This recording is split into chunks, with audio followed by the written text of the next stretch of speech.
कि ऊपर से नीचे ले डालेम रंग हपच के, कि ऊपर से नीचे ले डालेम रंग हपच के।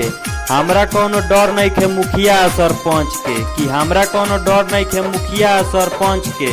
आ अगली साल तो हमरा हाथ से निकल गई रहलू बच के। आ अब की बार कहाँ जेबू एक करे जा है रोशन से बच के।